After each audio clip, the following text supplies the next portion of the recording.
Bom dia, pessoal. Eu me chamo Helene Ferreira, eu sou mestranda do programa de pós-graduação do Instituto de Psicologia da Universidade Federal de Alagoas.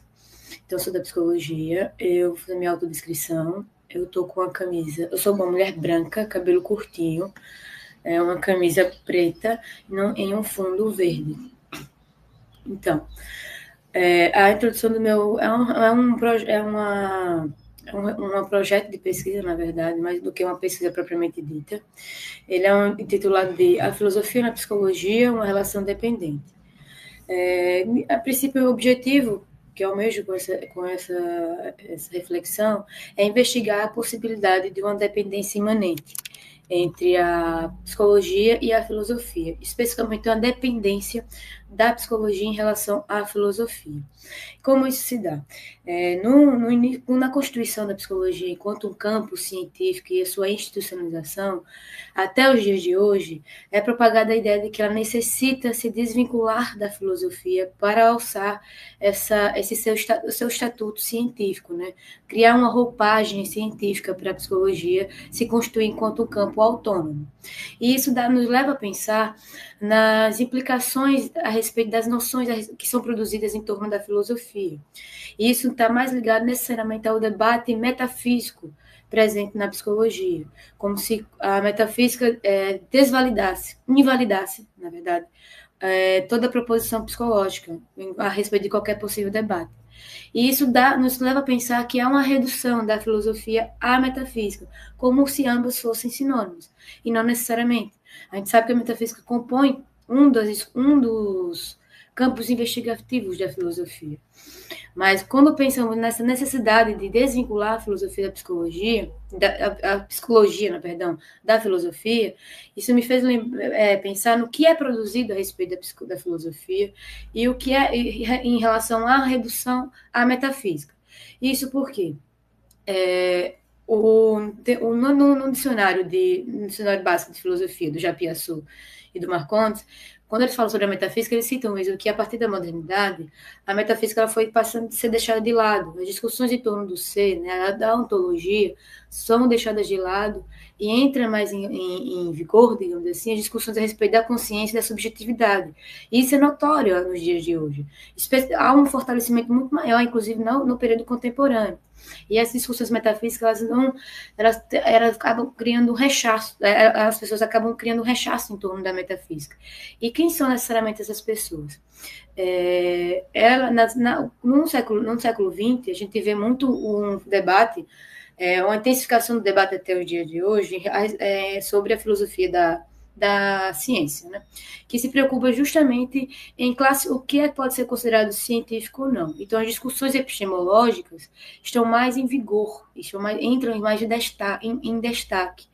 Então, quando, em relação especificamente à filosofia da ciência, há um psicólogo não muito difundido, que é o Sigmund Koch, que ele vai falar sobre essa indissociabilidade da filosofia, da psicologia em relação à filosofia. E ele vai mencionar, além disso, que dentro no século XX, com o fortalecimento da filosofia da ciência, a psicologia, na verdade, tende a seguir o que é ditado pelas ramificações da filosofia da ciência, especificamente o positivismo lógico, o operacionismo e o neopragmatismo. Então, não é necessariamente uma desvinculação, elas não estão afastadas. Na verdade, sob o prisma do psicólogo Sigmund Koch, elas estão mais aproximadas do que nunca. E a gente vê, talvez, inclusive o positivismo lógico, dentro da minha lente investigativa, vai ser um protagonista para explicar esse rechaço à metafísica, porque faz parte do próprio projeto dos positivistas lógicos, esse afastamento, eles difundem uma antimetafísica, né? Então, assim, isso acaba influenciando muito a própria filosofia.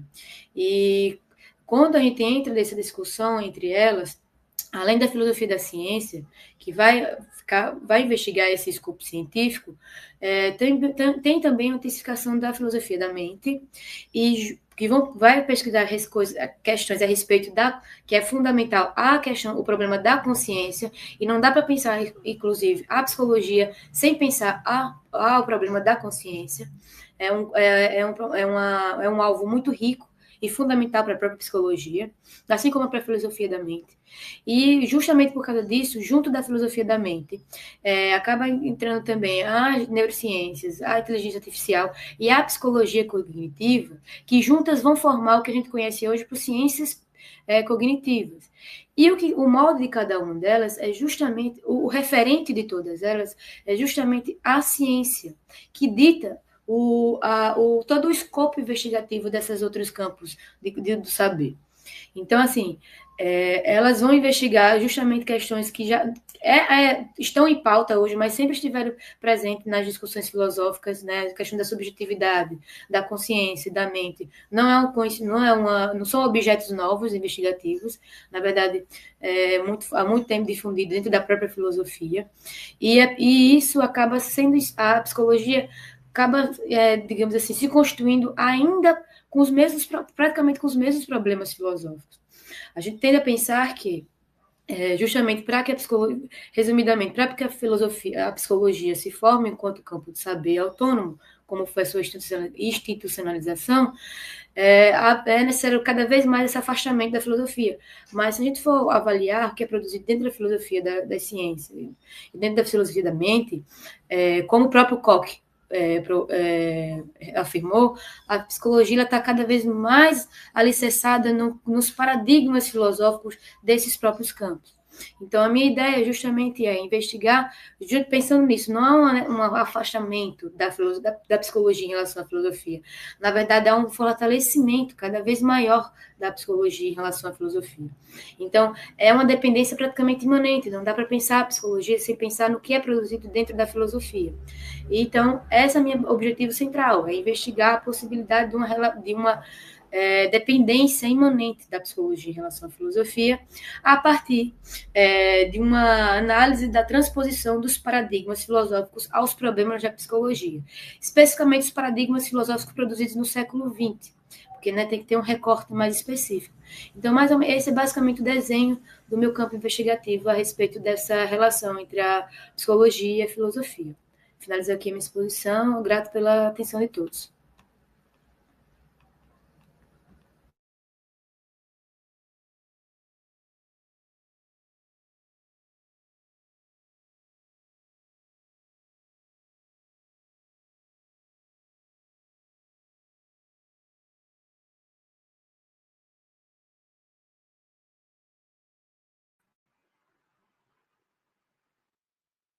Ô Maria, tenta de novo aí, que eu acho que agora vai dar boa.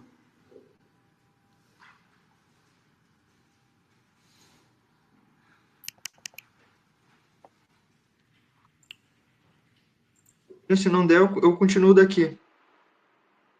Acho que não tá saindo.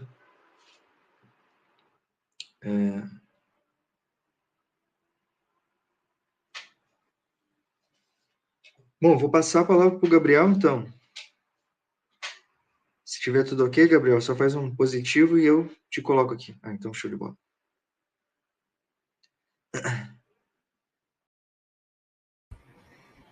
Olá, bom dia. Dá para me ouvir? Está andando bem? Tá sim. Eu não sei se você vai utilizar slides, mas fique à vontade. Não? Não, vou fazer uma Aí você apresentação tem oral. 20 minutos. Tá Beleza? bem, tá bem. Bom, gente, bom dia. Eu organizei minha apresentação para ser um pouquinho mais curta do que 20 minutos, né? Eu tinha pensado, na verdade, naquela instrução inicial, né, de 10, mais 10 para a conversa, mas vamos ver. Se durar um pouquinho mais, vou me dar a liberdade de me estender um pouquinho, caso seja a possibilidade, né, por ter um pouco mais de tempo. Bom, vou falar um pouquinho, então, do trabalho de violência na filosofia de Bataille, né? Apresentar um pouco as ideias, falar um pouco da atualidade, que é um filósofo com o qual eu tenho dialogado bastante no meu doutorado, e tenho feito doutorado na psicologia, né? Então, estou aí fazendo essa ponte entre filosofia e psicologia já há um tempo. Bom, estou aqui falando do Bataille, que é um pesquisador, um pensador, né, que está sendo revisitado já há algum tempo, ficou esquecido por bastante tempo também.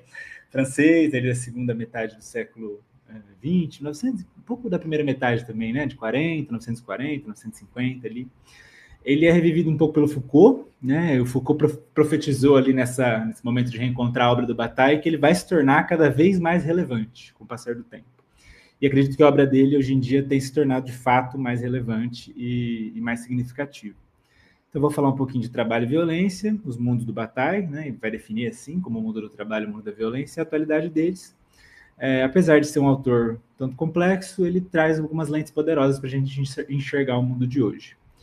A pergunta que nos move nessa investigação, então, é por que Bataille é atual?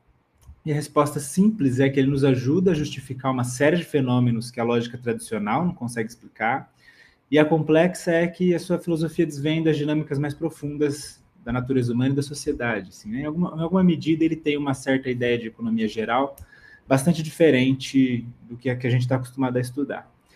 O Bataille tem uma filosofia para tempos de excesso, né? Então, ele vai falar dessa ideia de economia geral diretamente oposta a uma economia baseada na produção e acumulação, o que é interessante da gente pensar, principalmente nos mundos de hoje, nos dias de hoje, onde a gente vê uma acumulação bizarra de capital, né, de recursos, enfim, e para poucas pessoas, né? Para o Bataille, o Sol é a fonte de toda a energia do planeta e seria uma metáfora, mas também uma espécie de colocação direta em como essa economia geral funcionaria, né? Porque ele vai dizer que o Sol nos dá sempre mais do que a gente precisa para sobreviver e que há sempre um excedente de energia a ser gasto. A gente pode pensar na questão da cadeia alimentar, por exemplo, né? O Sol aí sendo um excedente constante de energia e todos os seres vivos que estão dependentes e interconectados a esse primeiro movimento, se a gente for pensar nas plantas, depois os animais e por aí até chegar nos pontos mais altos das cadeias alimentares, estão sendo alimentados por um excesso. Então, essa é a base da ideia do Bataille, e ele vai tentar justificar isso através de uma série de rituais e comportamentos humanos, né? Ele vai dizer que se esse excesso não for usado para o crescimento, ele é usado, né? Mas chega um ponto que ele precisa ser gasto de qualquer maneira, seja de uma forma gloriosa ou catastrófica. Então, o Bataille vai fundar uma lógica do dispêndio improdutivo, central na filosofia dele, né? Ele tem uma obra que chama A Parte Maldita, ou sobre a noção de dispêndio, né? Que é bem do começo e do fim, né? São dois textos compilados, do começo e do fim da sua obra, que vai tratar diretamente disso. Bataille vai lembrar das sociedades antigas, dos rituais de sacrifício, das festas e do potlatch, que é uma espécie de ritual ali dos povos nativos da América do Norte, onde a glória era medida pela capacidade de destruir publicamente a própria riqueza. E, através dessa destruição, produzir tanto agradecimentos ou comemorações, quando um filho nascia ou quando alguém se casava, mas também para resolver disputas entre inimigos, né? Então, se alguém tinha uma disputa com o outro e eram ali nativos poderosos, economicamente na dimensão da época, ele ia lá e destruía, degolava escravos na frente do inimigo, matava os cães, queimava as plantações, enfim. E dessa forma uma espécie de dívida simbólica nascia e ela precisava ser paga com outra destruição gloriosa ainda maior, né? Para, enfim, resolver essa questão. E eram formas de canalizar o excesso de energia, ainda são, não acho que potlatch não, mas outros rituais que a gente faz o tempo todo aí, né? Nas festas, por exemplo, são formas bastante atuais de canalizar o excesso de energia e gastar de maneira gloriosa, né? Sem essa lógica da produção. Então, Bataille vai nos mostrar que o mundo do trabalho é sempre baseado no projeto, na razão, no cálculo, na busca de regular esse excedente que, de alguma forma, está sempre aí na imanência dos seres vivos, de todos os animais, em alguma medida, inclusive dos humanos, né? Há sempre um fundo de violência.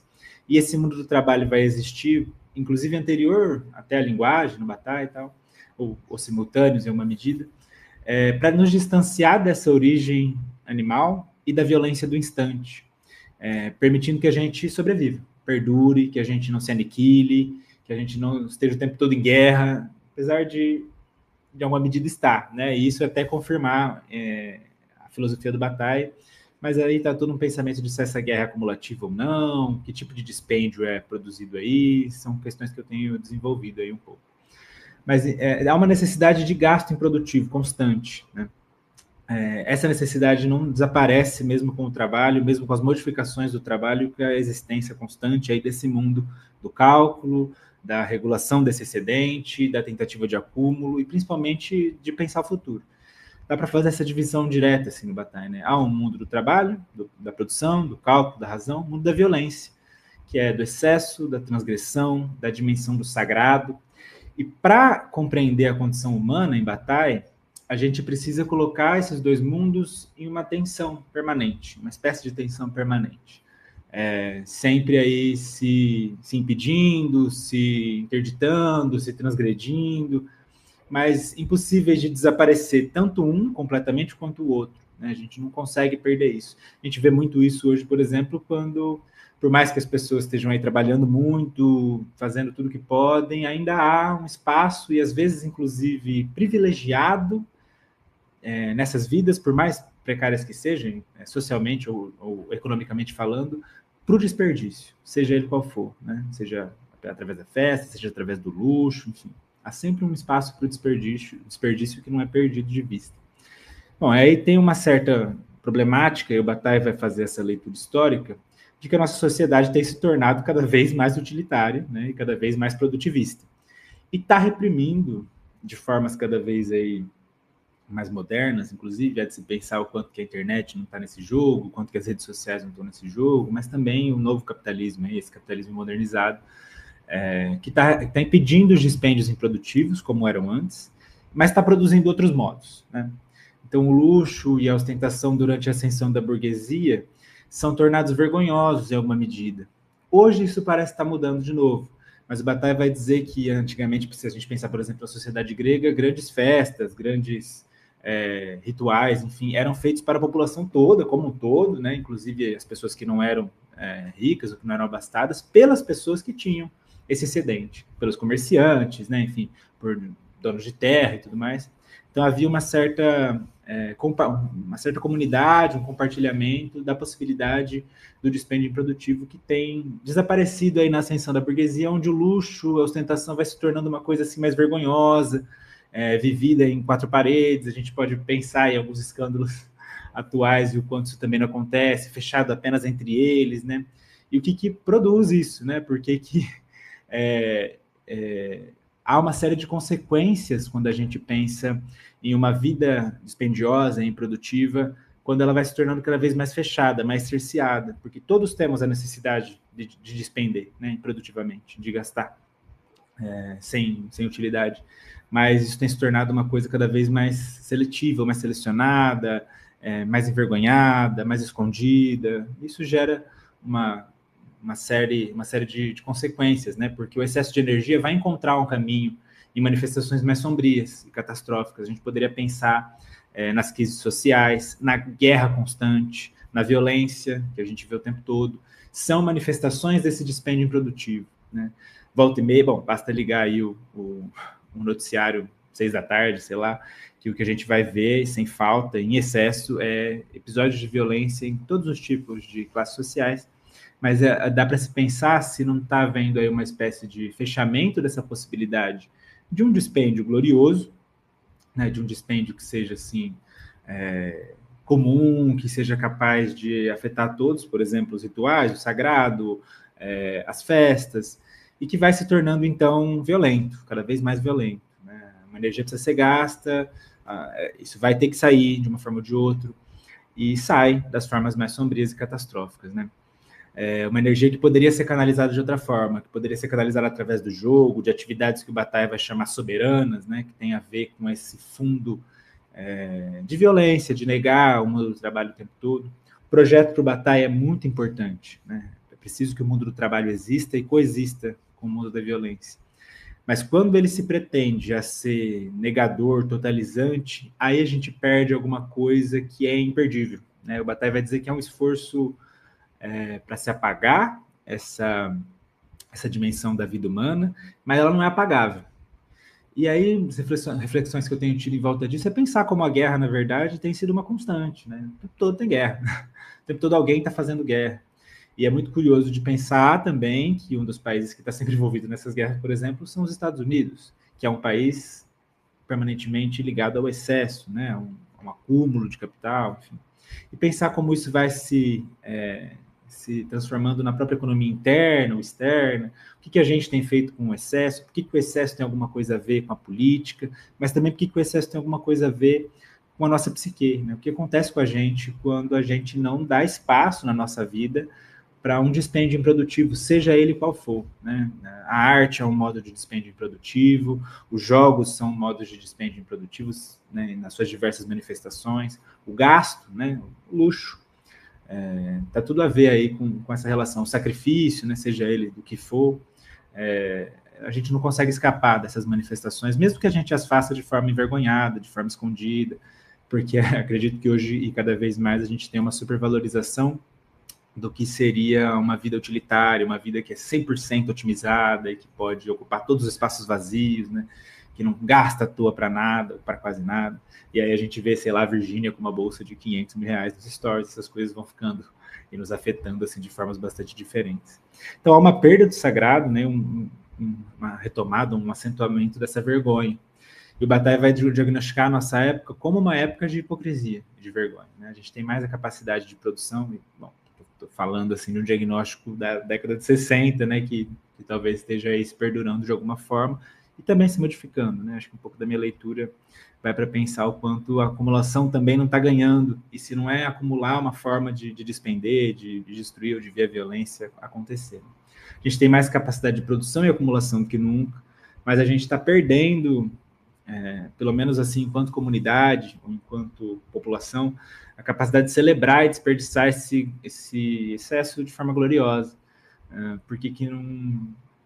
Por mais que ainda haja uma série de manifestações, e é de se pensar se não há aí também o utilitarismo, para se pensar, por exemplo, a ideia de pão e circo aí, né? Ou de fazer uma série aí de gastos à toa, para que a população fique minimamente contida, o que é um movimento válido para o Bataille, né? Ele vai dizer que isso acontece e funciona. Produzir o dispêndio como um todo, produzir políticas dispendiosas, inclusive acalenta ou dá uma outra vazão para isso que seria violento, de qualquer forma. O luxo não é mais um gesto sagrado de glória, né? Isso dá para perceber, mas muitas vezes uma exibição vazia, reservada a poucos, marcada por uma distância entre as classes sociais. E eu tenho a impressão de que é aqui que a filosofia de Bataille se conecta com a psicologia, com a sociologia, com a filosofia, né? Acho que é uma interseccionalidade boa entre esses temas, entre essas escolas. Ele vai convidar para a gente olhar para os sintomas da nossa sociedade, para pensar em diagnósticos, talvez. Acho que é uma leitura possível para pensar em ansiedade, em consumismo, na busca por prazeres imediatos, o que não é necessariamente contrário, né? O Bataille não está sendo moralista nesse sentido, vai dizer, olha o que a gente faz, né? Está dizendo, a gente é assim mesmo, a gente precisa do instante. A gente precisa de uma experiência interior que se realiza no instante.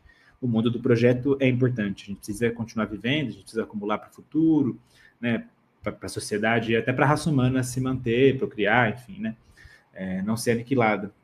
Mas a gente não pode perder um instante. Há sempre uma necessidade de transgressão. Esse é o paradoxo, um dos paradoxos batailianos, né? Assim como há o mundo do trabalho, o mundo da violência, há também o interdito e a transgressão.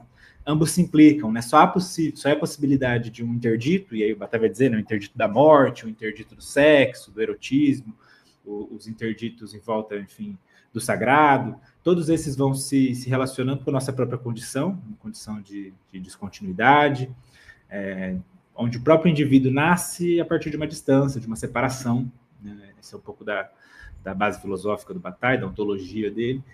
E a partir disso há uma transgressão imposta, assim, né? Ele vai o tempo todo dizer que para afirmar essa vida é afirmar esse fundo de violência, é afirmar essa imanência da animalidade, e isso vai aparecer. Se a gente não conseguir tomar consciência disso, não sei se essa é a melhor palavra, mas de se implicar nesse movimento, de se entender como um ser que precisa transgredir, da forma que for, vai aparecer de forma reprimida, né? Então a obra de Bataille vai ser um convite para encarar a nossa natureza mais profunda, o nosso impulso para a violência, para o sagrado, sem necessariamente racionalizar ou reduzir a um cálculo. Não é sobre isso, né? Mas como uma tomada de consciência, como uma postura ética. Bataille está tentando nos forçar a se perguntar, né? Se o nosso sistema não permite um dispêndio glorioso, como que a gente gasta a nossa energia? Como que a gente poda os excessos? Excesso vai continuar existindo, né? Uma vez que estamos crescidos, estamos aí desenvolvidos, E mesmo durante o crescimento, a gente também recebe mais do que precisa para isso, e do desenvolvimento, seja lá do nosso corpo físico, biológico, como dos nossos projetos, né? Sempre um excesso. O que a gente está fazendo com ele? A resposta pode ser dolorosa, para a gente se entender assim, de uma forma mais direta e honesta com nós mesmos, mas também é essencial, né? Para a gente se entender enquanto indivíduos, mas também enquanto sociedade, e também para onde a gente está indo, o que a gente está fazendo com esse movimento. Essa é a minha apresentação, agradeço o tempo, o espaço e fico aí à disposição para as perguntas.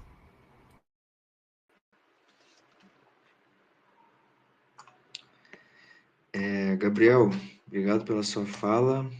E, Milene, desculpa o acelero antes, acabei até não agradecendo pela sua fala também.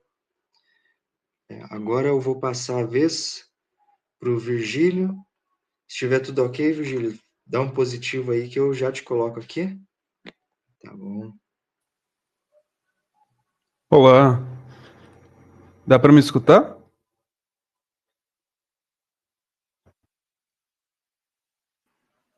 Tá show, tá show. Uma Tá outra show? questão. Depois a gente vai ter as questões, né? E aí a gente vai tentar pegar algumas coisas do YouTube, mas vocês também podem fazer perguntas entre vocês e tá conversando. Tudo bem? Ok. Well, você pode, por gentileza, colocar o meu slide também? Eu acho que eu coloquei aqui na plataforma. Aham, pode deixar. Perfeito, muito obrigado. Bom dia a todos, a todas as pessoas que estão assistindo agora. O meu nome é Virgílio, eu sou estudante de psicologia da Universidade Federal do Ceará. Sou um homem negro, pardo, de pele clara, estou usando um óculos quadrado com a armação azul, tenho um cabelo cacheado, né? Preto também, estou usando um fone de ouvido que cobre minhas 2 orelhas e com um microfone na frente, uma camisa social verde, abotoada e uma calça jeans. Esse trabalho aqui que eu quero apresentar para vocês hoje, ele se intitula Reflexões Metodológicas sobre Pesquisas Teóricas em Textos Dialógicos Transcritos. É um trabalho em coautoria com o professor Dr. Paulo Coelho Castelo Branco, que também está participando do evento. Ele vai fazer uma apresentação hoje à tarde. Ele é decorrente, esse trabalho, do meu trabalho de conclusão de curso. O meu intuito é dar contribuições a vocês e ensejar uma reflexão sobre possibilidades, né, de metodologias na pesquisa teórica, na pesquisa conceitual em psicologia, aplicada a essa particularidade dessas fontes dialógicas transcritas. Bom, agradeço, primeiro de tudo, à Universidade Federal do Ceará, agradeço ao Núcleo de Estudos em Psicologia Humanista e ao Círculo de Pesquisa sobre Lógica e Epistemologia das Psicologias. Bom, em primeiro lugar, né, nós podemos definir uma pesquisa teórica em psicologia como aquela pesquisa que lida com a teoria psicológica enquanto um corpo textual mais ou menos coeso, dotado de conceitos, filiações filosóficas e teses. Isso significa que a pesquisa teórica ela tem em comum lidar com esses resquícios, digamos, de comportamento verbal, como coloca, por exemplo, o Dietrich, como coloca também a Laurenti, do estudo e do desenvolvimento da ciência psicológica. Nós tivemos uma experiência primeira, né, com um texto escrito, na verdade um conjunto de textos escritos em que realizamos a pesquisa conceitual, que foram textos da fase clínica da obra de Carl Rogers, né, o psicólogo humanista, criador da ACP, abordagem centrada na pessoa. Esses textos foram 3 textos ali da década de 50, da chamada fase clínica, digamos assim, do pensamento rogeriano, né, em que ele ainda está naquele âmbito da academia, da Universidade de Wisconsin, Universidade de Chicago, e eles se compõem pela terapia centrada no cliente, o psicoterapia e relações humanas, e o texto Condições Necessárias e Suficientes, que é um dos artigos mais reproduzidos no campo da psicologia. Na lida com esse texto é perceptível, né, até pelo próprio intuito do Rogers nesses textos de deixar claro a base conceitual decorrente dos estudos experimentais e quase experimentais, clínicos, que foram desenvolvidos nessas universidades, da utilização desses conceitos. Então, são textos em que os conceitos são muito evidentes e que os conceitos também eles têm uma coesão, uma continuidade durante as obras, apesar de ter também algumas interrupções. As maiores interrupções que nós percebemos foram em relação à tradução, né? Mas o que eu quero dizer é que aqui a pesquisa teórica se realiza realmente sobre um corpo textual coeso.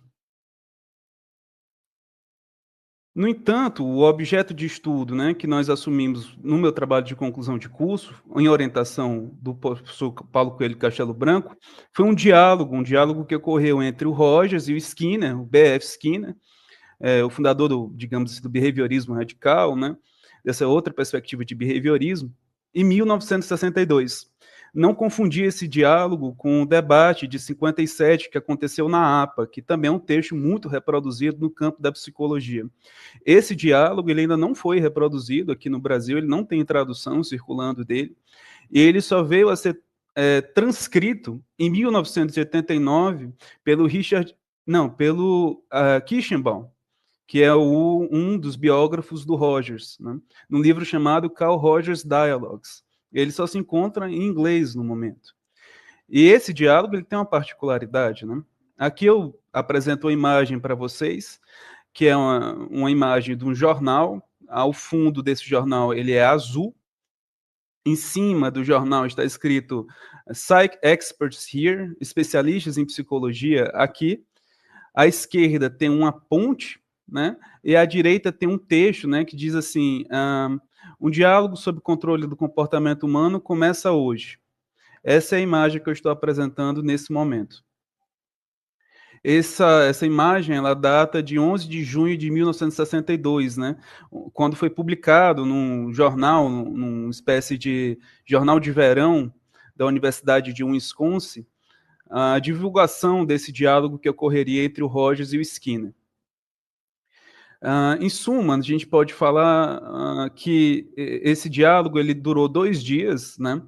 Ele teve com uma estruturação, não a leitura de textos previamente escritos, como foi o debate de 57 na APA, mas uma estruturação de tempos de fala e tempos de réplica e de perguntas da plateia. Portanto, a interação dialógica entre o Rogers e o Skinner foi potencializada nesse momento.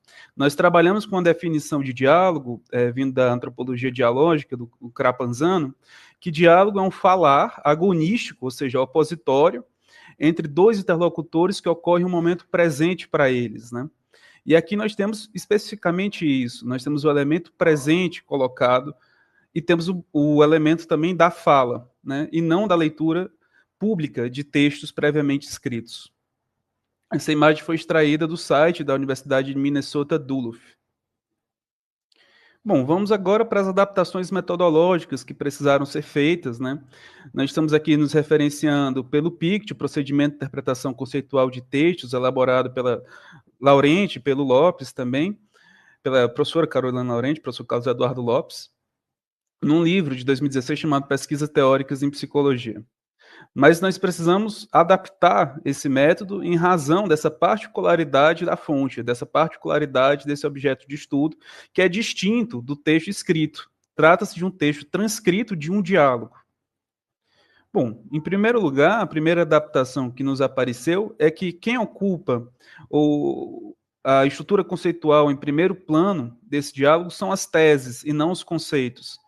Isso significa que as asserções sobre determinados temas, as asserções, por exemplo, sobre o comportamento humano, sobre o controle, sobre ciência, elas se utilizam dos conceitos de uma maneira instrumental, mas também da maneira em que o conceito ele perde essa particularidade, digamos assim, delimitativa, ele perde a gramática conceitual, a regra de uso dele fica mais flexível, né? Nós vamos ver, por exemplo, Rogers, durante esse diálogo, utilizando os conceitos de awareness, symbolization, self-actualizing tendency, por exemplo, mas de uma maneira em que ele não define esses conceitos e que, às vezes, ele os utiliza mais para colocar em questão o que ele está querendo afirmar. Do mesmo modo no Skinner, né? Nós vemos, por exemplo, que é mais preciso uma diferenciação entre controle aversivo e controle não aversivo, mas outros conceitos, como comportamento operante, ciência, subjetividade, eles entram também no vocabulário do Skinner durante o diálogo, mas de uma maneira operacional, para ele colocar em voga o ponto de vista dele. A segunda adaptação metodológica é que essas teses elas vão se referir mutuamente. Elas se referem mutuamente e de uma maneira agonística, né? Nós estamos falando de um diálogo, né? Eu falei da definição de diálogo aqui um pouco mais cedo, desse falar agonístico. Isso quer dizer que aquilo que é proposto como tese alternativa, como a tese final para um dos autores, por Rogers, por exemplo, vai ser o ponto de partida da crítica skinneriana, que vai propor uma segunda tese. A gente pode referir isso daqui vendo mais ou menos esse fluxo, que se chama essa estrutura conceitual do texto, em tese tradicional, crítica e tese alternativa, né? Isso também é proposto pela professora Carolina Laurenti, pelo professor Carlos Eduardo Lopes, nesse texto de 2016, né? Uma proposta, né, de metodologia em pesquisa conceitual em psicologia. A tese tradicional, ela é a seção, digamos assim, dada como clássica acerca de um tema, né? A crítica, ela põe limites, ou ela demonstra os limites dessa tese tradicional, e a tese alternativa é aquilo que o autor propõe a partir dessas limitações da tese tradicional como uma alternativa às suas concepções, ao momento em que o autor coloca o seu ponto de vista, né? Baseado nessa crítica. O que eu estou querendo dizer é que, por muitas vezes, a tese tradicional do Rogers é a tese, se torna, a partir da crítica, né, a tese alternativa do Skinner, né, e que a tese alternativa do Skinner se torna a tese tradicional rogeriana, por exemplo, no fluxo argumentativo do diálogo, né. E, por fim, as teses, elas remetem a visões de mundo. As visões de mundo são componentes, né, do que poderia ser chamado uma pesquisa filosófica em psicologia, né, como também é proposto num livro de 2024, o Pesquisas Teóricas e Análise do Comportamento, o professor Lazzeri, que inclusive está presente aqui neste evento, né. As visões de mundo, elas são perspectivas, né, ontológicas, epistemológicas, éticas, políticas, acerca da totalidade do mundo, mas são perspectivas que são mutáveis, né? O que eu quero dizer aqui é que as teses, elas vão se referir a esses elementos epistemológicos, esses elementos ontológicos, pela própria natureza do diálogo. É necessário colocar como que, por contraste, esses pontos de vista, né? Por fim, eu queria trazer aqui algumas possibilidades de desenvolvimento ou de outras aplicações metodológicas em textos dialógicos transcritos e também em pesquisas conceituais.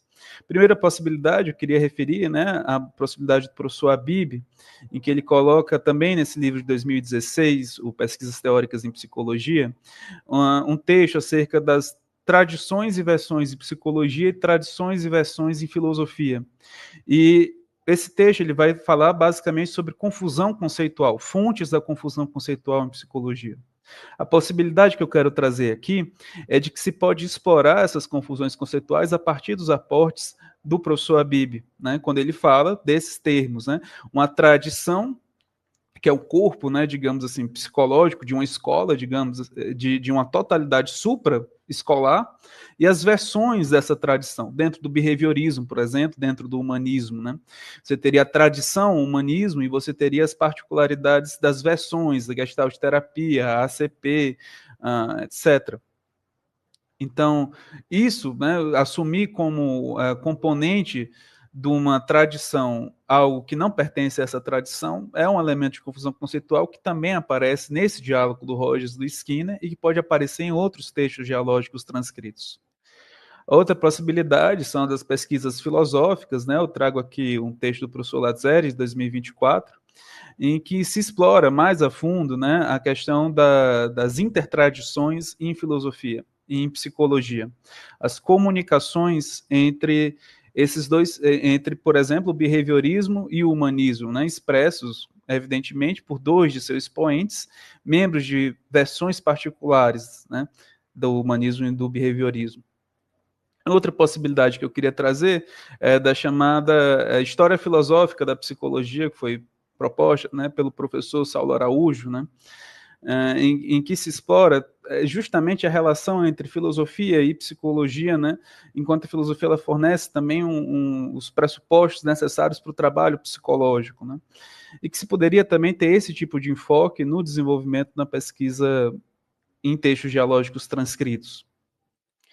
Por fim, eu queria trazer a possibilidade proposta pelo Luiz Cláudio Figueiredo, num livro chamado Palavras Cruzadas entre Freud e Ferenczi, em que ele coloca metodologicamente, né, uma proposta atética, quer dizer, perceber o que no texto não está presente, o que está recalcado no texto, né, no movimento desconstrutivo desse texto. E daí ele vai referir Derrida, etc.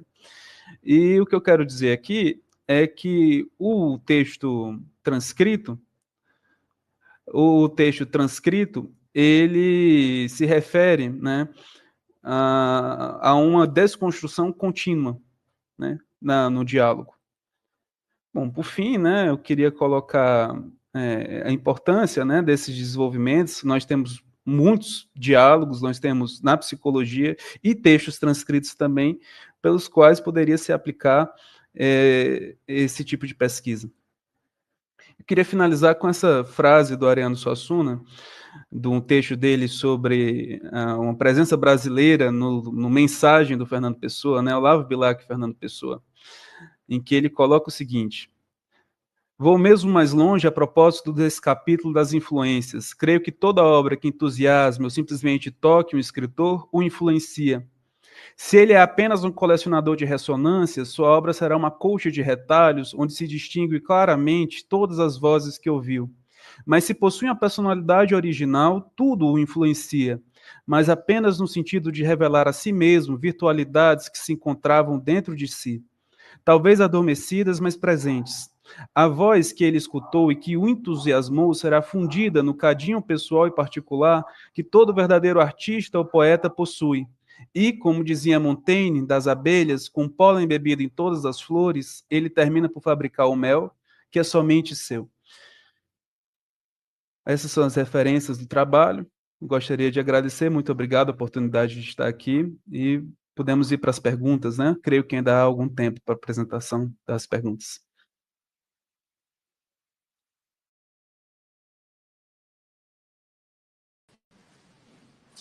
Bom dia, vocês me ouvem?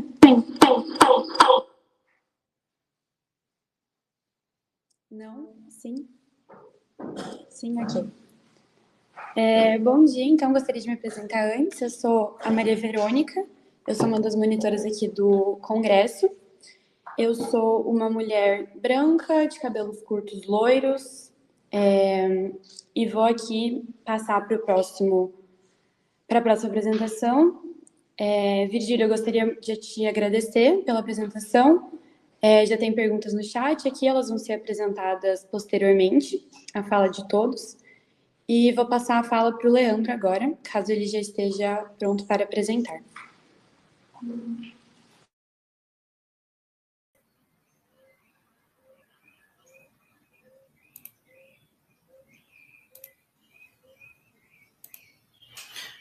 Bom dia. Meu nome é Leandro. Eu sou estudante da UFPR no curso estou fazendo doutorado em filosofia. A minha área específica está mais voltada sobre a ética em Platão. E eu aqui... Então, eu vou falar mais especificamente sobre o Phaedon.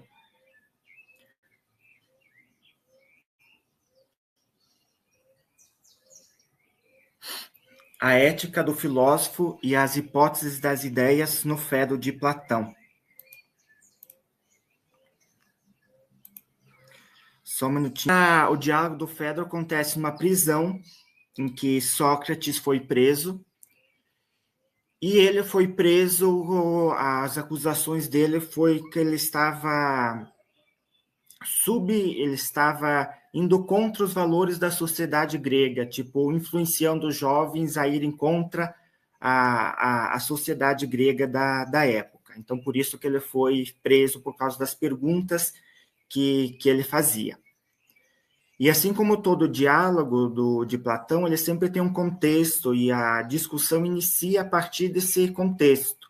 E o Phaedon acontece nessa prisão quando que Sócrates já foi sentenciado à morte. Então, seus discípulos, como Fédon, Símias e Cebes, estão angustiados diante da morte do seu mestre, né, diante da morte de Sócrates, né, estão tristes ali por perder, que é muito mais do que o mestre, ele também era um amigo. Mas Sócrates se mostra sereno e até alegre, pois vê a morte como libertação da alma.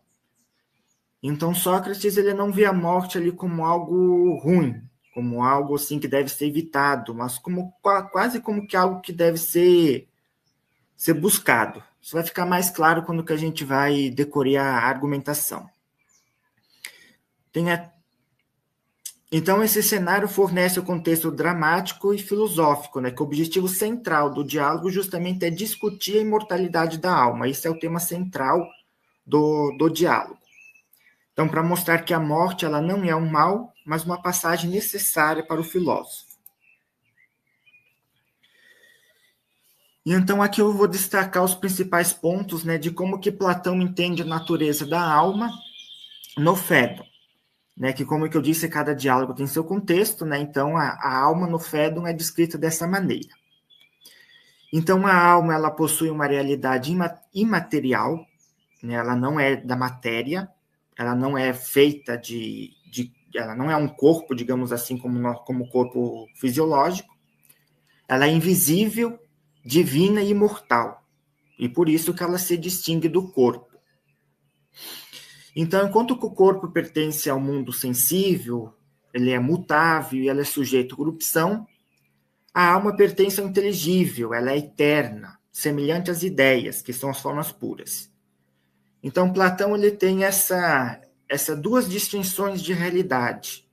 Uma é a realidade sensível, né, que é a realidade dos corpos, que é a caneta, o computador, mesa, cadeira, e o mundo inteligível, que seria mais a questão mais das ideias, seria então tipo a ideia de caneta, o que define o ser da caneta, a ideia do belo, do justo, do bom, tudo isso então está nessa outra realidade inteligível. Elas não são contraditórias, elas são complementares, digamos assim, porque o inteligível é que dá o fundamento para a realidade sensível.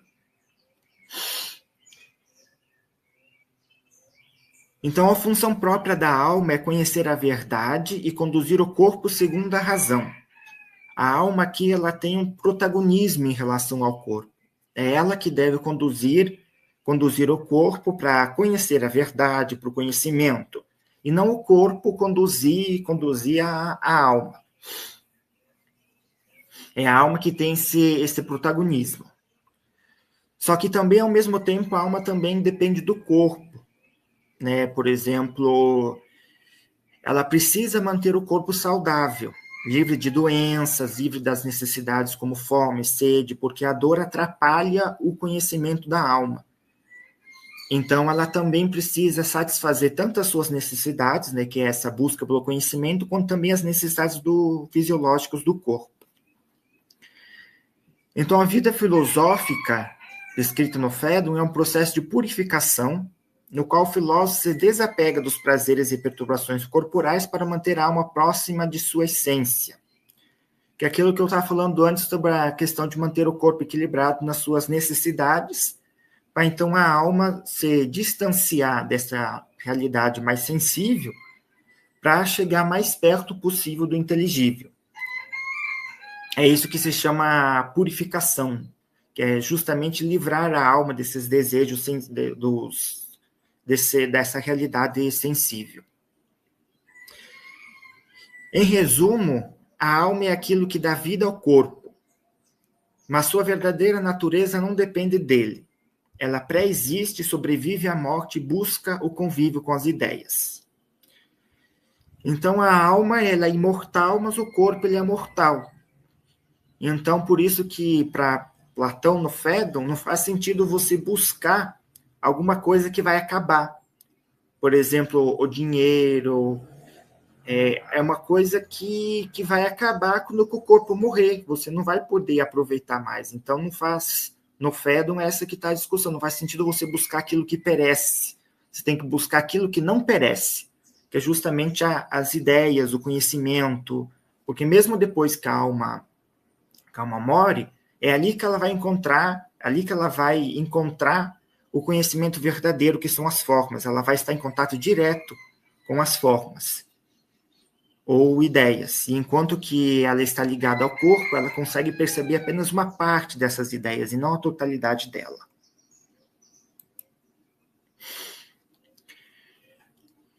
Então, o que a relação que o corpo e a alma estabelecem entre si, o que o filósofo estabelece entre o corpo e a alma, então o filósofo ele sempre vai se afastar dos prazeres oriundos do corpo.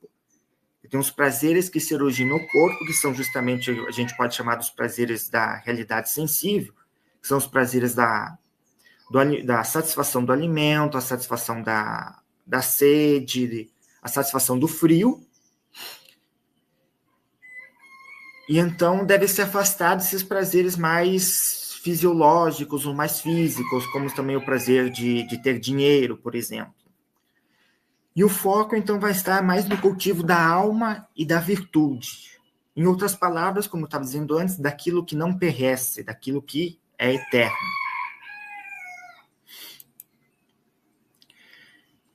Então, aqui em relação ao prazer e o conhecimento, então, Platão distingue dois tipos de prazeres no Fédon.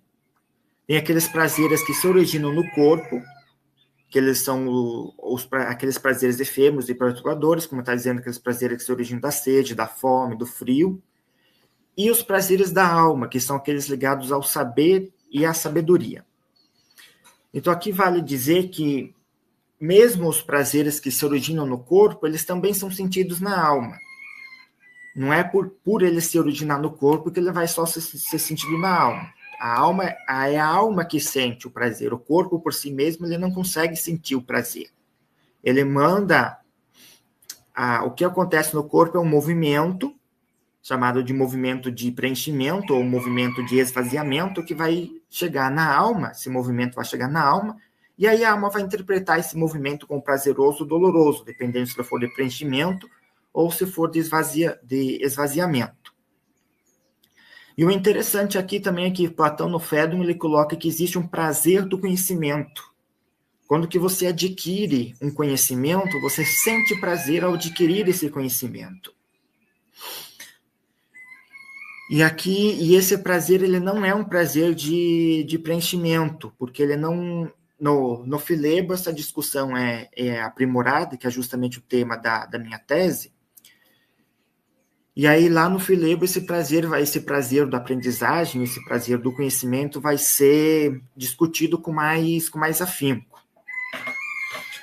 Então, lá esse prazer é colocado justamente não como uma questão de preenchimento, mas como algo que acompanha o conhecimento. Você adquire o conhecimento e sente prazer ao adquirir aquele conhecimento. E esse prazer que advém do conhecimento, ele é mais qualificado, gera maior satisfação, e uma satisfação muito mais duradoura do que os prazeres oriundos do corpo.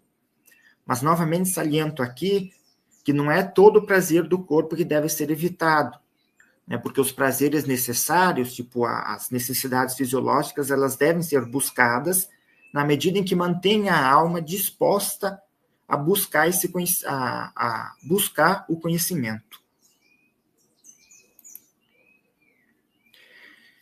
Então, aqui vem a questão da hipótese das ideias, né? Os comentadores, hoje em dia, essa é uma discussão muito grande em Platão, porque alguns defendem que é muito complicado, é muito difícil de você encontrar uma teoria das ideias em Platão, porque é uma teoria muito fragmentada, ela está em alguns diálogos, mas não está em outros.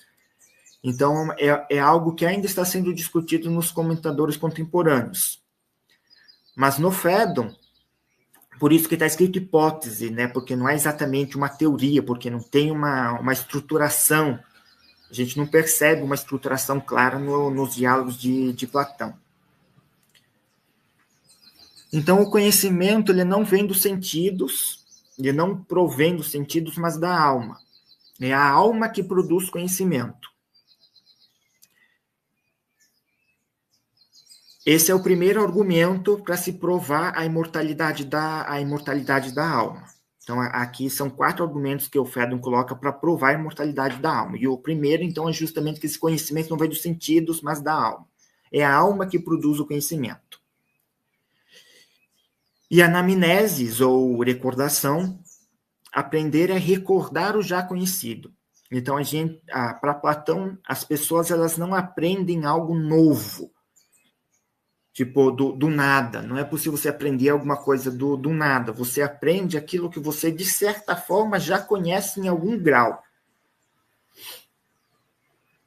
No Médon, ele cita um exemplo de um escravo que Sócrates vai fazendo perguntas matemáticas ao escravo e o escravo vai encontrando a resposta por dedução. E isso acaba provando que se aprende a partir daquilo que se recorda. Ele vai recordando dos conhecimentos que outrora de um conhecimento parcial que ele já tem na sua mente, com isso ele vai descobrindo um novo conhecimento. Então, as ideias são causas verdadeiras do real, como que eu disse antes, é o inteligível, é as ideias que fundamentam a realidade sensível, então elas são causas da realidade. E a alma só alcança pureza e verdade ao se separar do corpo. Ou seja, enquanto a alma está presa no corpo, ela vai apenas contar uma parcela do conhecimento verdadeiro, do conhecimento das ideias. Ela não vai conseguir a totalidade desse conhecimento enquanto estiver ligado ao corpo. Mas isso também não implica do filósofo, por exemplo, cometer suicídio, né? Não é porque ele não vai conseguir nessa vida um conhecimento verdadeiro que ele tem que acabar com ela e logo para o conhecimento verdadeiro após a vida, né? Ele tem que fazer aquilo que a gente chamou antes de purificação, ele tem que fazer essa busca enquanto é vivo, para quando morrer ter esse acesso ao conhecimento. Então, sobre a imortalidade da alma, então a alma ela é princípio da vida, ela não admite a morte. Né? Então, aqui entra o princípio dos contrários. Né? Enquanto que a vida existe, a morte não pode existir no mesmo aspecto que a vida, porque eles são contraditórios. Eles não podem coexistir, que é o próximo argumento. A alma ela é interna, indestrutível e independente do corpo. Então, justamente, ela é imortal, por isso ela é eterna, ela não pode ser destruída, e ela é independente do corpo. Porque é ela que produz o conhecimento por si mesma, é ela que sente o prazer, né? Mesmo que ela receba alguma influência do corpo, que é aquilo que eu falei, os movimentos que acontecem no corpo que chegam até ela, mas é ela quem é esse protagonismo, é ela que julga esses movimentos, é ela que vai ver se vai segui-los ou não. E então, aqui a filosofia como caminho de purificação, que é justamente para você ter esse conhecimento depois que a alma se separar do corpo. Então, a purificação aqui não é no sentido religioso, não é um rito de purificação, não é no sentido religioso, é no sentido mais de exercício, de você exercitar a alma nessa busca do conhecimento. Então, que não tem a questão da religiosidade nesse conceito de purificação. Então, para resumir, então, a filosofia ela é a prática de purificação da alma, enquanto exercício filosófico de busca do conhecimento verdadeiro. O prazer verdadeiro é o prazer pelo saber. Então, o filósofo ele busca prazer, não é porque você busca uma vida filosófica que essa busca pela vida filosófica implica na rejeição dos prazeres. Não é essa a filosofia que Platão defende. Platão defende que é necessário você ter prazer, mas é um tipo específico de prazer, é um prazer que advém da busca pela sabedoria, da busca pelo conhecimento, não é qualquer prazer que vai fazer parte dessa vida filosófica. A vida filosófica, então, é uma preparação para a morte, é por isso que o diálogo começa justamente com a sentença de Sócrates e sua tranquilidade, porque ele buscou, durante a sua vida, a filosofia e o conhecimento verdadeiro, então ele está preparado para aceitar a morte, por isso ele não a teme. E também a imortalidade da alma fundamenta a ética platônica, né? Porque a questão do conhecimento que você pode usufruir, mesmo depois que você mora. Então é isso, eu agradeço o convite e a participação nesse evento e estou aberto às perguntas. Muito obrigado.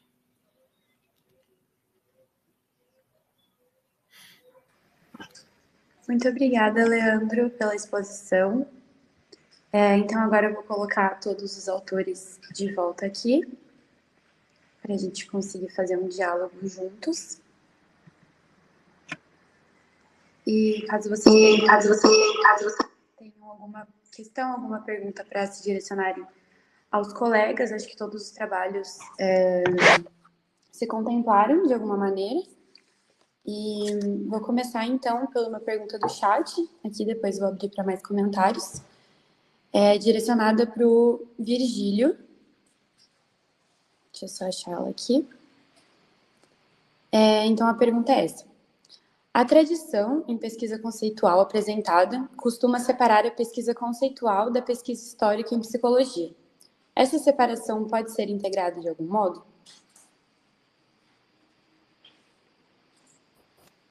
Olá, vocês me escutam?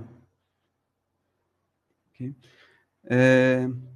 Obrigado pela pergunta, uma pergunta muito pertinente, de fato, né? Se você for pegar, por exemplo, o livro de 2024, de Pesquisas Teóricas e Análise do Comportamento, são capítulos distintos, né? Você tem um capítulo para pesquisa histórica e um capítulo para pesquisa conceitual. Eu me recordo brevemente no capítulo de pesquisa histórica, ele se referir, né, a uma possibilidade de tratar historicamente os conceitos, né?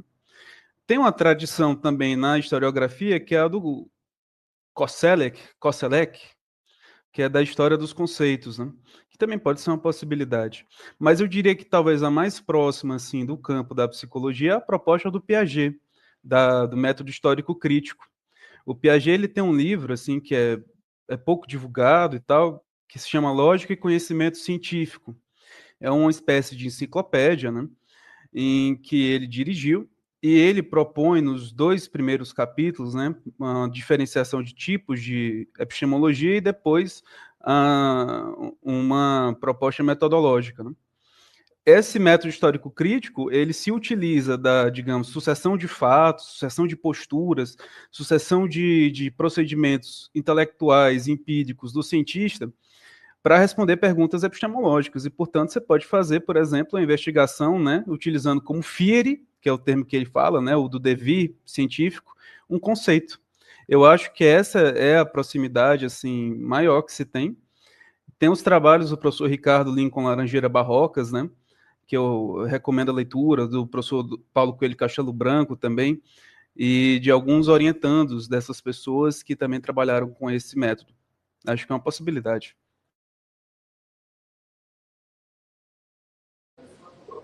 Muito obrigada, Virgílio, pela resposta.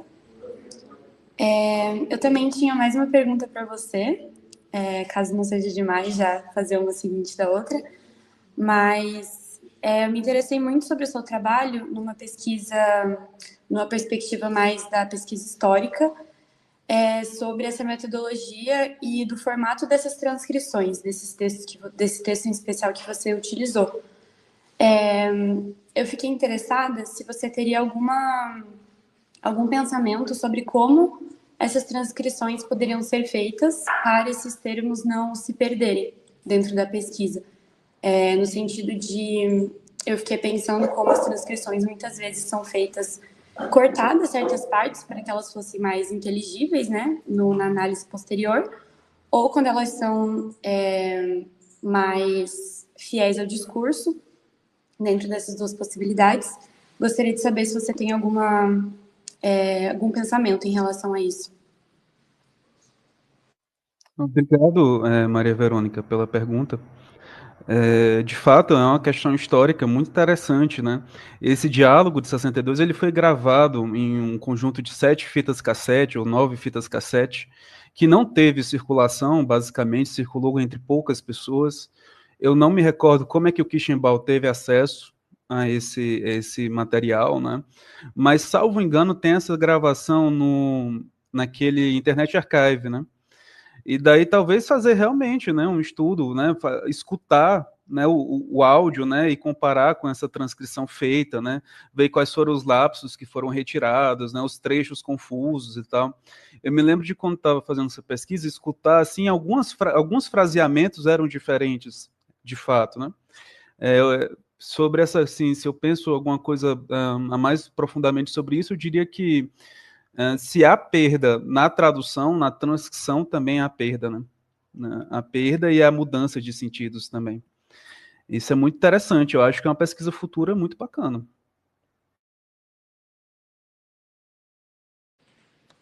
Muito obrigada, Virgílio.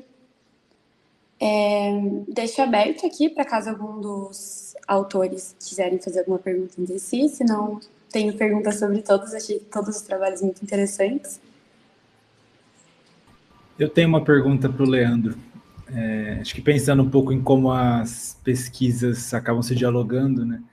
Eu queria saber um pouquinho de como é que você entende essa noção platônica, socrática, enfim, de uma vida que tende ou uma ética, né, que tende a conversar ou a valorizar essas experiências, essas vivências, enfim, que se leva para além-vida, né, que são eternas, que tem alguma coisa de eternidade, em relação a essas coisas fugazes, do instante, do momento, aos prazeres possíveis, assim, né, do momento mesmo, acho que definir bem. Como é que você vê isso hoje em dia, pensando na sociedade como está, né? Enfim.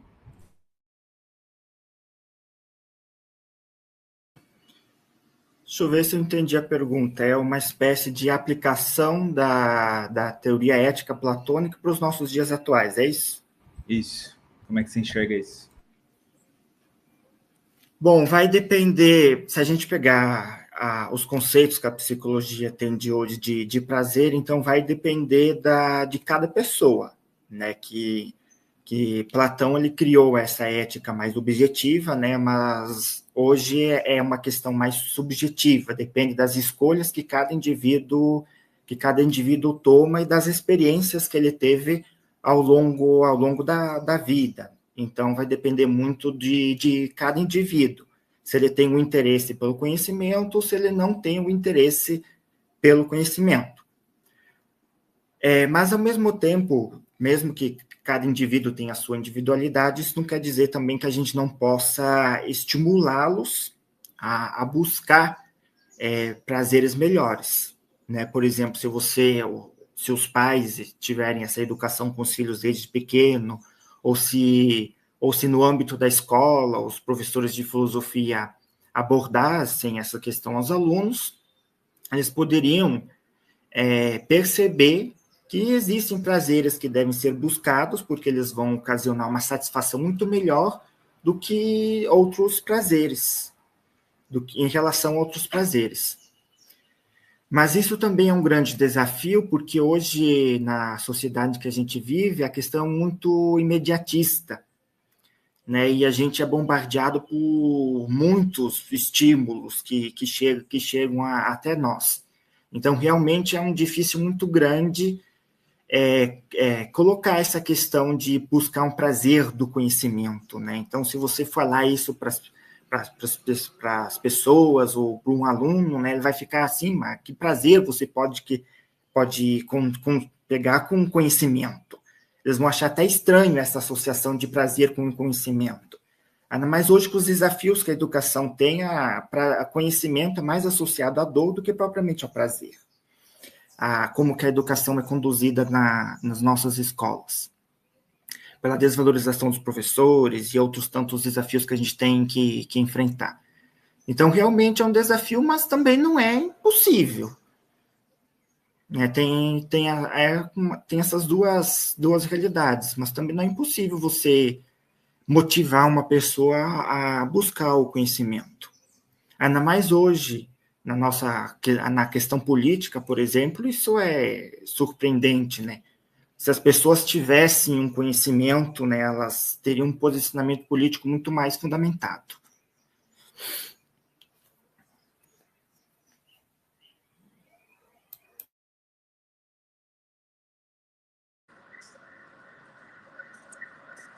Muito obrigada, Leandro, pelas suas considerações.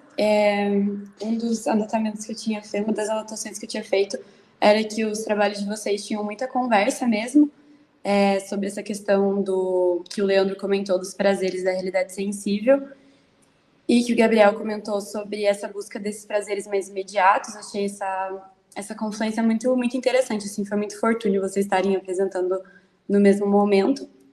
E queria aproveitar e perguntar para o Gabriel, então, como que você enxerga se existe essa busca, né, por um prazer mais imediatista, como que poderia ocorrer essa renúncia? Você comentou, né, sobre o uso da arte, o uso de trabalhos mais coletivos. Fiquei interessada nesse sentido, assim, se você poderia falar um pouco mais sobre isso. Claro, posso sim. Agradeço a pergunta, agradeço também ao Leandro pela resposta. Pensando na ideia do Bataille, assim, sobre as possibilidades da gente construir um dispêndio produtivo, é impossível de negar esse fundo de violência o tempo todo. Ele não sei se eu diria que ele é pessimista, ele vai tentar fazer uma descrição mais concreta da realidade. Agora, a gente faz isso o tempo todo, e muitas pessoas vão viver uma vida lidando com os próprios dispêndios sem necessariamente recorrer a grandes violências, assim. Às vezes é construir isso assim de forma comunitária. A festa é um momento muito dispendioso, muito improdutivo, né? Não serve para nada, se a gente for para pensar, mas é produtivo no sentido de liberar esse dispêndio, de gastar esse excesso, né? Os jogos também, eu estava até comentando disso no outro evento, e um pesquisador, o Eribaldo Maia, né, ele estava falando sobre como existiam algumas culturas onde em um dia ou dois, um período específico no ano, tinha um jogo de se bater. Assim, a galera fazia times diferentes e eles caíam na luta. A gente tem artes marciais hoje, né? A gente tem esses vários modos de tornar o excesso um dispêndio produtivo que são tornados, de alguma forma, espetáculos, que são tornados... Né, o que é um jogo de futebol? Para que serve o jogo de futebol? Não serve para nada, né? As pessoas ativam todo esse fundo de violência e transformam isso em uma realização possível, né? O jogo é soberano, então as pessoas torcem, as pessoas se estressam, as pessoas brigam, as pessoas se matam, né? As coisas acontecem. Claro que não é o ideal, não é isso que é procurado, mas essa manifestação precisa existir, né? O esporte é um bom elemento, a arte é um bom elemento, mas as religiões também são uma forma de lidar com o dispêndio produtivo, que vão falar do sagrado. Claro, isso vai mudando com o tempo, né? O cristianismo traz uma outra ideia de sacrifício, o que o Bataille acha importante, que aí há um sacrifício máximo, né? Que é o de Jesus na cruz, e que ele, em alguma medida, é esse sacrifício simbólico para o qual a gente volta o tempo todo, se a gente for pensar, inclusive, nas diversas manifestações do catolicismo hoje em dia, né? Não só do catolicismo, mas do cristianismo como um todo, né? O que é esse retorno a essa morte? Por que é um fascínio por essa morte em específico, né? O Bataille está lidando com isso. Então, é do instante, porque no Bataille isso vai produzir uma espécie de continuidade, uma tentativa de continuidade com o ser, que tem sempre alguma coisa a ver com a morte, né? Tem sempre alguma coisa a ver, não necessariamente alguém precisa morrer, mas tem alguma coisa a ver, seja essa morte simbólica, né? Seja essa morte do corpo mesmo, de assistir um filme, de ver uma série, de jogar um videogame.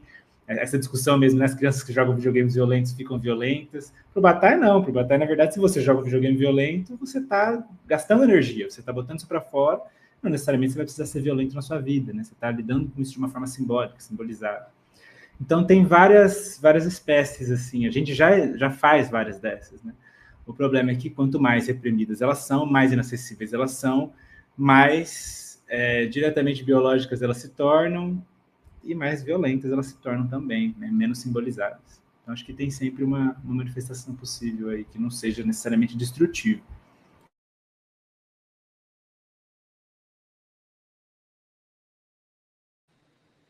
Muito obrigada, Gabriel. Muito interessante as suas colocações. E gostaria de seguir agora para uma pergunta para a Milene.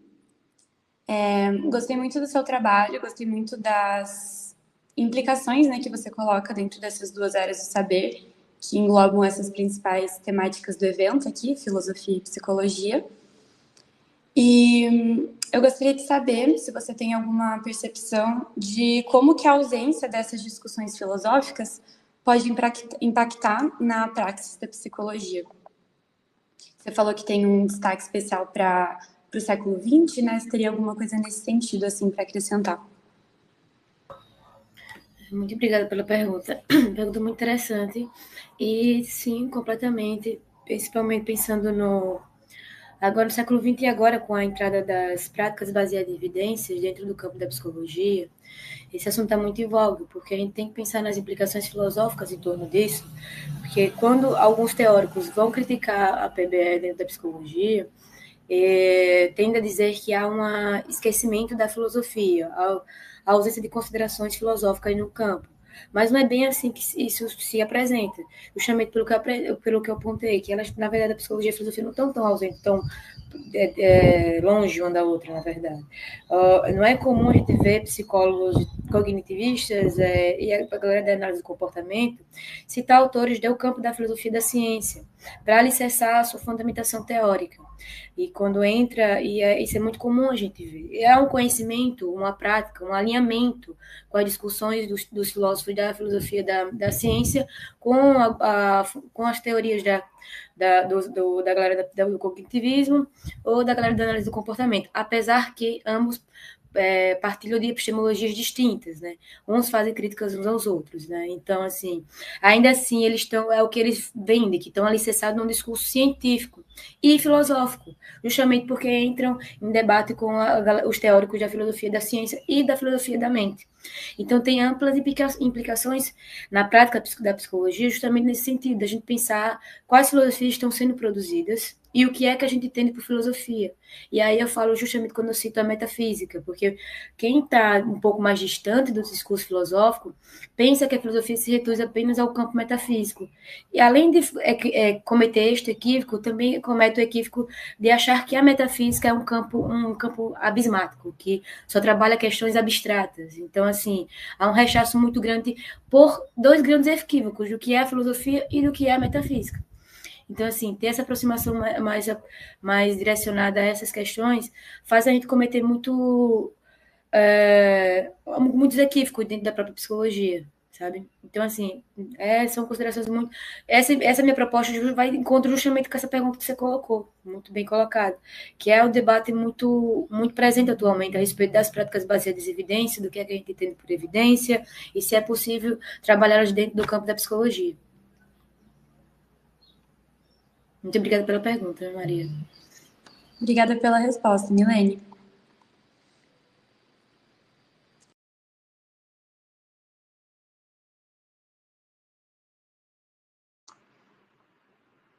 Estão me escutando? Beleza? Eu tenho uma questão para o Virgílio, é mais uma cutucada, assim, para a gente tentar pensar. Coincidentemente, Virgílio, eu estou na dissertação trabalhando com Rogers e Skinner. É o que me levou na dissertação, acho que o tema central é sobre pluralismo na psicologia, e acho que o que me levou para esse lugar foi observar, eu não sei como é que é na região de vocês por aí, mas há, pelo menos aqui no Sul, uma cultura de conflito e falta de debate entre diferentes psicologias. Tudo bem que há a incomensurabilidade entre bolsões de incomensurabilidade, como diria o Thomas Kuhn, que são esses pontos de contato que não tem uma tradução entre os paradigmas, mas tem outros pontos de contato que é possível até traduzir, como também dialogar. E é o que me parece que eu estou falando do sul do Brasil, uma falta de diálogo, e aí que faz com que essas pessoas que não têm esse diálogo veem trabalhos como o seu, que é uma tentativa de fazer uma conversação ali entre dois autores que são de abordagens distintas, como algo assim, será que é necessário ficar fazendo esse tipo de coisa? E aí a minha questão é, eu tenho uma resposta para isso, pessoal minha, mas aí eu quero saber de você, para ti, qual que é a importância de se trabalhar esse diálogo, de falar sobre esses dois autores distintos, mas que também têm os seus pontos de contato. Como que é isso para ti? Não sei se ficou claro a minha questão. Ficou muito claro. Muito obrigado pela essa pergunta, Well. É uma pergunta que vai para o cerne da questão mesmo, né? Assim, e contextualizou, né, no nosso contexto da psicologia brasileira, né? O que você afirmou aí sobre o cenário no sul do Brasil também é aplicável aqui ao Nordeste do Brasil. Creio que também o pessoal que está participando, que seja do Nordeste, também concorde comigo, né? Nesse sentido de que o diálogo e também, assim, por outros elementos, né? Da política, da vida acadêmica mesmo, como as análises do Bourdieu colocavam, né? Assim, de disputa por vagas, por financiamento de pesquisas, laboratórios e tal. Isso é, de fato, uma realidade, né? Sobre o ponto de vista, assim, digamos, epistemológico, né, menos sociológico da ciência, eu diria o seguinte, o Rogers e o Skinner, eles eram muito amigos, né? Eles trocavam cartas, né, entre si. O Skinner dedica parte da biografia dele, a autobiografia dele, a falar sobre o Rogers, e o Rogers também, nas autobiografias dele, né, no caso, que são as entrevistas, né, com o Kirschenbaum, né, e tal, e com o Russell, ele também fala bastante do Skinner, né? Nessa do Russell tem um capítulo, uma seção inteira dedicada aos diálogos Rogers e Skinner. Na do Kirschenbaum também. Então,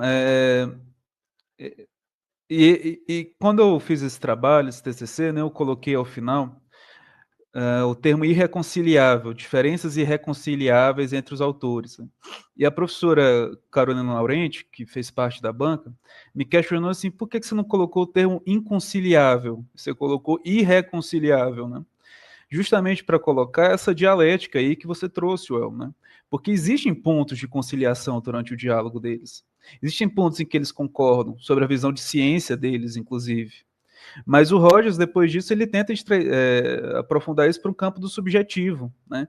Para dar também os conteúdos dados pelo relato subjetivo das pessoas enquanto coisas com o estatuto ontológico, né? E daí o Skinner já não dá espaço, diz, não, isso daí você está indo contra o desenvolvimento científico, né? Então, você vê, né, existe esse momento como rios, né, eles se encontram, mas depois eles se distanciam. E sobre a relevância, teve uma frase que eu estava lendo daquele Conversações com Goethe, né, nos últimos anos da sua vida, do Eckermann, né, e que o Goethe falou um negócio assim para o Eckermann, a semelhança nos deixa impassíveis, é a discordância que nos torna produtivos, né. Então, eu acho que isso sumariza bem assim, a importância desse trabalho. Né? E também, além disso, ora, se nós vemos as terapias contextualistas, se nós vemos também os desenvolvimentos posteriores das práticas baseadas em evidências também, né, como a Milene trouxe agora, existem remitências ao pensamento rogeriano, como existe também remitências ao pensamento skinneriano. E existe uma base funcionalista, pragmatista, né, nessa tradição filosófica, com versões diferentes assumidas pelos autores. Mas eu quero escutar a sua resposta também, a sua resposta que você disse aí, a sua resposta pessoal. Eu gostei disso, foi uma feliz coincidência, né?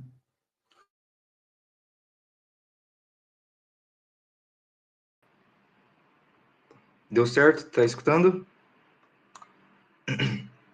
Então eu vou adiantar talvez um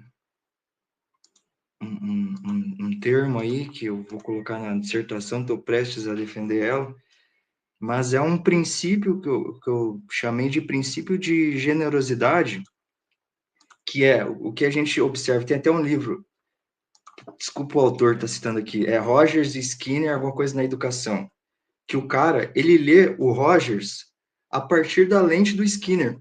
E ele não compreende o que o Rogers está falando. E o cara massacra a Rogers. O intuito do livro era colocar lado a lado, mas o cara não faz isso. Ele não faz. Ele olha para o Rogers através do Skinner. Então, esse princípio de generosidade é que, mesmo na diferença, a gente tem que estudar o outro a partir da linguagem dele, a partir da visão do mundo dele, para ter um diálogo, talvez, não sei o termo mais adequado aí, ético. Acho que ético é uma boa palavra.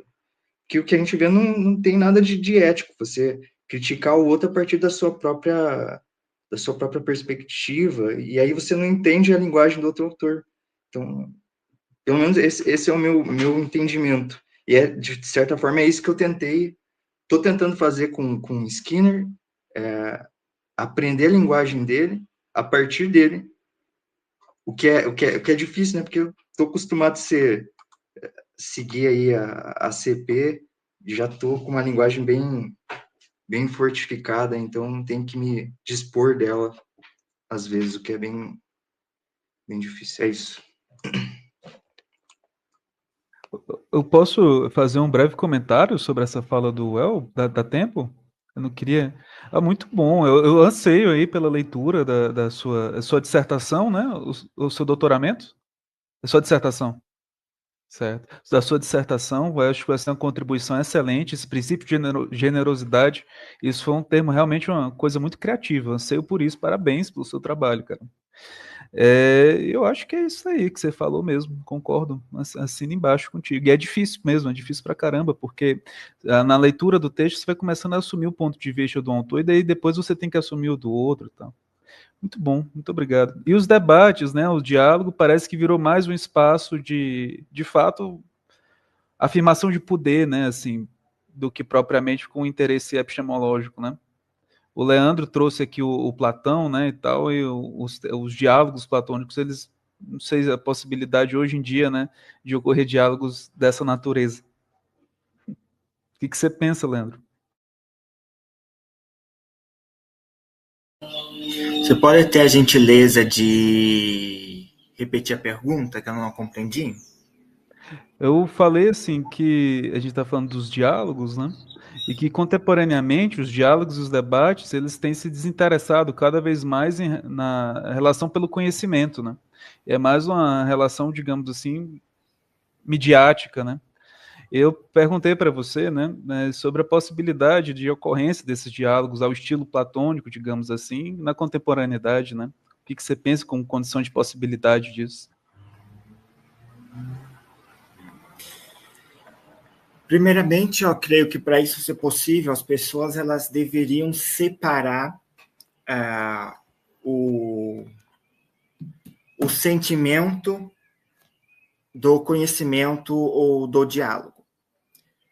Na filosofia, a gente chama de falácia ou argumento contra o homem. Tipo assim, as pessoas estão ali num diálogo, mas elas não, às vezes, você tem um argumento, argumenta, e a pessoa não aceita aquele argumento e passa a levar isso para o pessoal, e passa a atacar o homem.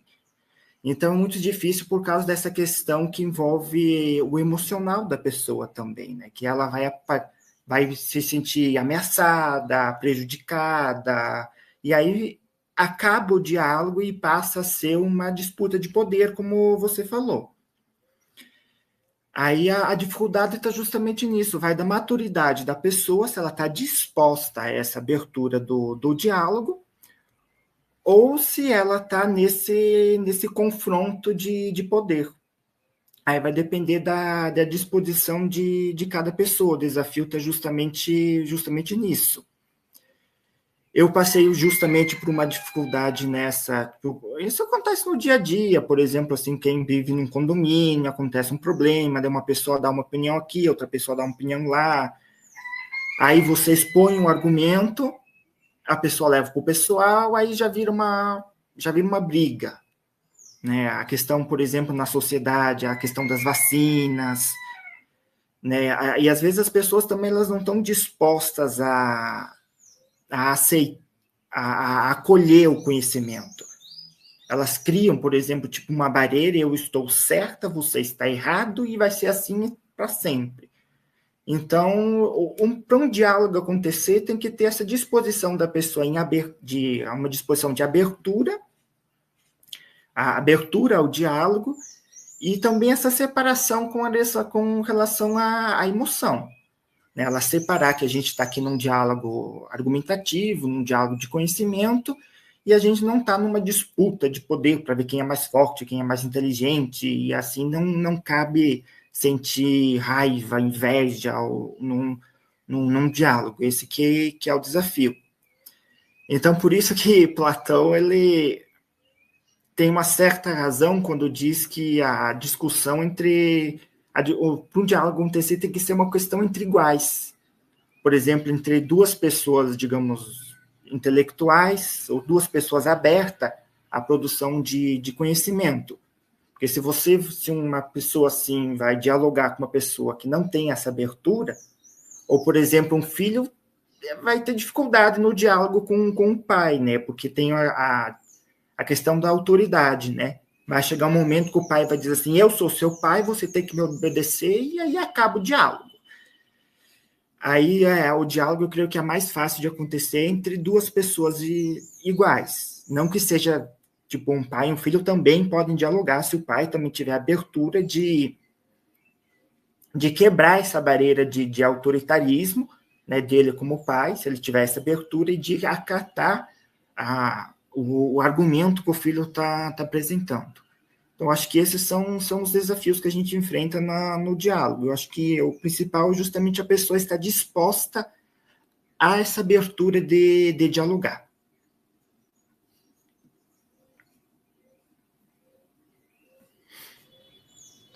Muito obrigada, Leandro.